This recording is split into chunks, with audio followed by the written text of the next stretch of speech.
Bismillahirrahmanirrahim. Assalamu alaikum viewers. Hope you're in the pink. May the Almighty encompass us with His benevolence and save us all and our country Pakistan from unanticipated calamities and pitfalls. Ameen. Viewers, आज आपके लिए एक बहुत ही chilled और fluffy recipe बनाने जा रही हूँ and we need just one ingredient for that and that is watermelon.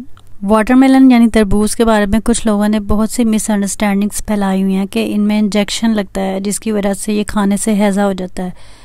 तो जनाब आज हम ये प्रूव कर देते हैं कि इसको इंजेक्शन नहीं लगा हुआ। वाटरमेलन का अगर एक पीस हम निकाल कर देखें तो इसका नेचुरल कलर ही रेड है और जनाब अगर इस पर हम टिश्यू लगा कर देखें तो ये कॉमन सेंस की बात है कि थोड़ा बहुत रेड कलर तो इस पर आएगा ही। इसी तरह किसी भी फ्रूट का कोई भी कलर हो वो थोड़ा बहुत तो लग ही जाता है। अगर इसका हम जूस बनाते हैं तो वो रेड कलर का जूस होगा। तो हाउ इज़ इट पॉसिबल कि टिश्यूज़ जूस में डालने पर इस पर कलर ना लगे। वैसे भी अगर इसको इंजेक्शन लगाओ तो इसका ये जो वाइट पोर्शन है इसके अंदर भी कलर आया होता है। ये देखें बिल्कुल नीट एंड क्लीन है।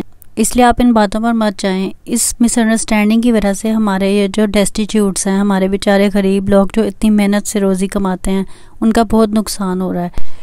तो आप ये तरबूज खाएं, ये बहुत हेल्दी और बेनिफिशियल होता है। जिन लोगों को हैज़ा हुआ है उसके पीछे कोई और रीज़न हो सकती है। तरबूज समटाइम्स ये जो कटिंग करते हैं बगैर इसको वॉश किए, वही हाथ अंदर लग रहे हैं वही बाहर लग रहे हैं, तो ऐसे जर्म्स फैलते हैं। और समटाइम्स ऐसे भी हो सकता है कि लोग तरबूज खा के ऊपर से पानी पी लेते हैं, इस वजह से आपको शदीद किस्म का हैज़ा हो जाता है। तो आप जब भी तरबूज की कटिंग करने लगें पहले इसको अच्छी तरह से वॉश करें और फिर साफ़ सुथरे हाथों से इसकी कटिंग करें। तो चलिए जी आते हैं आज की रेसिपी की तरफ। बहुत ही सिंपल और इजी रेसिपी है। तरबूज का पील मैंने रिमूव कर लिया है और अब मैं इसकी क्यूब्स में कटिंग कर रही हूँ।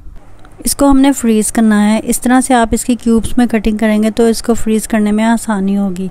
अब तकरीबन हाफ तरबूज की कटिंग हो गई है। इसको हम 2 पोर्शंस में डिवाइड कर देंगे ताकि इसको फ्रीज़ होने में आसानी हो। अगर हमने ऐसे ही भरा हुआ ट्रे रख दिया तो फिर तो बहुत टाइम लग जाएगा इसके फ्रीज़ होने में।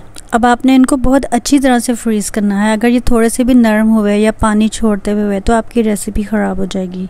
और जनाब अगर आपने अभी तक मेरे चैनल को सब्सक्राइब नहीं किया तो कर दीजिए। और अगर आप ये वीडियो इंस्टा या फेसबुक से वॉच कर रहे हैं तो मेरे पेज को फॉलो कर लीजिए और मेरी वीडियो को लाइक और शेयर भी कर दीजिए ताकि दूसरे लोग भी इस रेसिपी को लर्न कर सकें।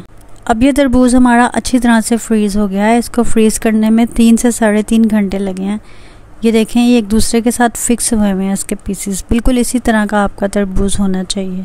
बट डोंट बी डिस्ट्रॉट, ये बड़ी आसानी से सेपरेट हो जाएंगे। अब एक प्रेपोजेसिंग सा चॉपर लीजिए, इसमें आपने इनको चॉप करना है। आप चॉप करने के लिए ब्लेंडर का यूज़ भी कर सकते हैं मगर उसमें आपको फिर स्पून के साथ बार बार ऐसे नीचे की तरफ मूव करना पड़ेगा। इसमें इजीली ये चॉप हो जाएंगे। चूँकि हमारा वाटरमेलन फ्रोज़न फॉर्म में था इसलिए चॉप करने के बाद ये चंक्स फॉर्म में आ गया। अगर हम इसको पहले फ्रीज़ ना करते डायरेक्ट ही चॉप कर देते तो ये कभी इस फॉर्म में नहीं आना था जो कि हमें रिक्वायर्ड थी। इसने डायरेक्ट ही जूस बन जाना था। अब हमने इसको तब तक फ्रीज़ करना है जब तक इसका ये सारा लिक्विड सॉलिडिफाई हो जाए यानी कि सॉलिड फॉर्म में आ जाए। नाउ यू कैन सी कि ये पूरी तरह से सॉलिड फॉर्म में आ चुका है। अब हम इसको 5-10 मिनट के लिए इसी तरह रखेंगे।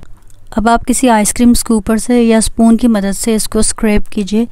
ये देखें कितनी मज़े की उतर रही है, बिल्कुल ऐसे जैसे रुई की तरह। आपने स्नोफॉल देखी होगी, जिस तरह की स्नो होती है ना, ऐसे फ्लफ़ी सी सॉफ्ट सी, बिल्कुल उसी तरह का इसका टेक्सचर है। तो जनाब हमारी ये ठंडी ठंडी सी मज़े की वाटरमेलन की रेसिपी रेडी है। Enjoy it. और अगर आप चाहें तो इसमें शुगर भी ऐड कर सकते हैं। पिसी हुई ऐड कर लें, ज़्यादा बेहतर है, नहीं तो ऐसे ही खा लें। इसके सीड्स मैंने रिमूव नहीं किए इसलिए कि they are beneficial, but if you don't like then remove. For more desserts, delicacies, snacks, drinks recipes, stay connected to Rosemary Rabia Khurram and savour copious recipes. अल्लाह हाफिज़।